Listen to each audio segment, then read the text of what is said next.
नमस्कार, अनादि टीवी देख रहे हैं आप और मैं हूं आपके साथ नैन्सी शर्मा। और चलिए बुलेटिन की शुरुआत करेंगे हरियाणा की खबरों के साथ। दरअसल हरियाणा के मुख्यमंत्री नायब सिंह सैनी ने श्री गुरु तेग बहादुर जी से जुड़ी पुस्तक का विमोचन किया। इस अवसर पर आयोजित कार्यक्रम में सीएम सैनी को शेर-ए-पंजाब महाराजा रणजीत सिंह अवार्ड से भी सम्मानित किया गया। सीएम सैनी ने कहा कि हमें आने वाली पीढ़ियों को गुरुओं की शिक्षाओं से जोड़ना होगा। हमारे गुरुओं ने हमें देश, धर्म और अपने मान के लिए अड़िग रहना सिखाया है।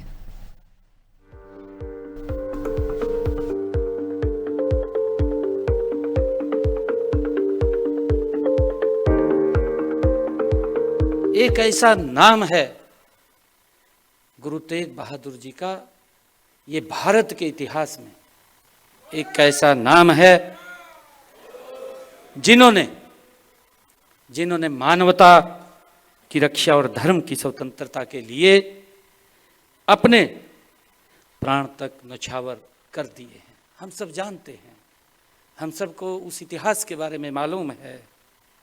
मध्य युग के कवि सेनापति ने अपने काव्य में गुरु तेग बहादुर जी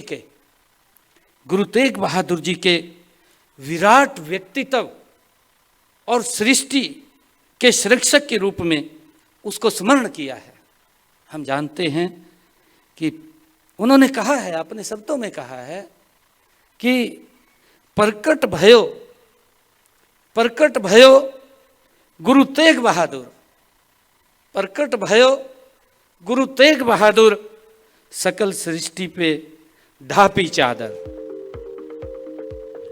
मुख्यमंत्री नायब सिंह सैनी ने चंडीगढ़ के सेक्टर नंबर 18 स्थित टैगोर थिएटर में आयोजित ग्लोबल पंजाबी एसोसिएशन के कार्यक्रम में बतौर मुख्य अतिथि शिरकत की, जहां मुख्यमंत्री को ग्लोबल पंजाबी एसोसिएशन ने प्रतिष्ठित शेर-ए-पंजाब महाराजा रणजीत सिंह पुरस्कार से सम्मानित किया। इस अवसर पर मुख्यमंत्री ने श्री गुरु तेग बहादुर जी को नमन करते हुए कहा कि आज का ये अवसर मेरे लिए अत्यंत प्रेरणादायी और हृदय स्पर्शी है, जब हम हिंद की चादर नवे पातशाह श्री गुरु तेग बहादुर जी के जीवन पर आधारित पुस्तक के विमोचन के साक्षी बने हैं। इस मौके पर मुख्यमंत्री ने ग्लोबल पंजाबी एसोसिएशन के मुख्य संरक्षक डॉक्टर इकबाल सिंह लालपुरा द्वारा लिखित हिंदी पुस्तक तिलक जंजू काराखा का विमोचन किया। सीएम सैनी ने अपने संबोधन में कहा कि भारत के इतिहास में श्री गुरु तेग बहादुर जी एक ऐसा नाम है जिन्होंने मानवता की रक्षा और धर्म की स्वतंत्रता के लिए अपने प्राण तक न्यौछावर कर दिए। जिस समय भारत में औरंगजेब का शासन था और हालात इतने नाजुक थे कि गुरु गद्दी पर बैठना शहंशाह से शत्रुता मोल लेना था, ऐसे संकट के समय में श्री गुरु तेग बहादुर जी ने निर्भीकता का परिचय देते हुए गुरु पद पर सेवा करना स्वीकार किया। हरियाणा की पावन धारा से सभी सिख गुरुओं का गहरा संबंध रहा है, क्योंकि ये ज्वाइंट पंजाब था। हरियाणा ये पूरा का पूरा पंजाब था। 1 नवंबर 1966 को हरियाणा अपने अस्तित्व में आया। हरियाणा की पावन धरा से सभी सिख गुरुओं का गहरा संबंध रहा है।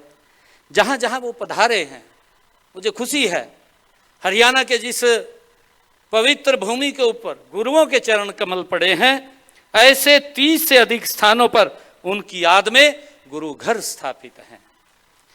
मुझे खुशी है मित्रों, सिख गुरुओं और सिख समाज के प्रति हमारी सरकार का प्रेम केवल शब्दों में नहीं है, बल्कि कार्यों में दिखाई देता है।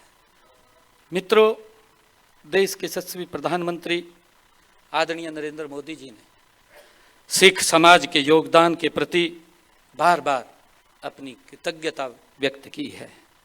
उनकी पहल पर आज़ादी का अमृत महोत्सव में श्री गुरु तेग बहादुर जी के 400वें प्रकाश वर्ष को देश भर में भव्य तरीके से मनाया।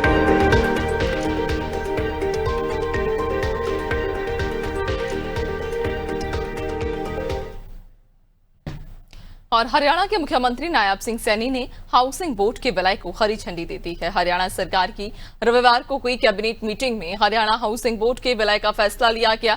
सीएम नायब सिंह सैनी की अध्यक्षता में हुई बैठक में यह तय हुआ कि हाउसिंग बोर्ड को हरियाणा शहरी विकास प्राधिकरण के साथ विलय किया जाएगा। इसके लिए हरियाणा हाउसिंग बोर्ड संशोधन विधेयक 2025 के प्रारूप को मंजूरी प्रदान की गई है। इस संशोधन के बाद शहरी विकास और आवास संबंधी कार्य सरल होंगे। मुख्यमंत्री ने वित्त वर्ष 2025-26 में अपने बजट भाषण में हाउसिंग बोर्ड हरियाणा को भंग कर उसके कार्य हरियाणा शहरी विकास प्राधिकरण में समाहित करने की घोषणा की थी, ताकि शहरी विकास एजेंसियों के बीच बेहतर तालमेल बनाया जा सके।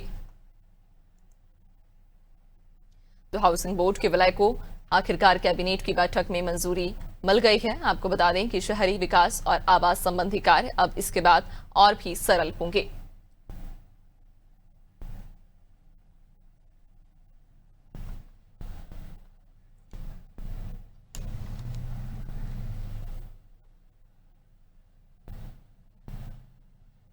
और हरियाणा के मुख्यमंत्री नायब सिंह सैनी कुरुक्षेत्र के केशव पार्क में श्री माधव सेवा समिति द्वारा आयोजित किया जा रहे बाबा खाटू श्याम जी के विशाल जागरण में शामिल हुए। बाद में एक सोशल मीडिया पोस्ट में सीएम सैनी ने लिखा कि बाबा खाटू श्याम जी के विशाल जागरण में शामिल होकर उनका आशीर्वाद प्राप्त किया और प्रदेशवासियों को उन्नति, सुख, समृद्धि और खुशहाली के लिए बाबा श्याम के चरणों में प्रार्थना की। इस अवसर पर गीता मनीषी महामंडलेश्वर श्री ज्ञानानंद जी महाराज का सानिध्य प्राप्त हुआ।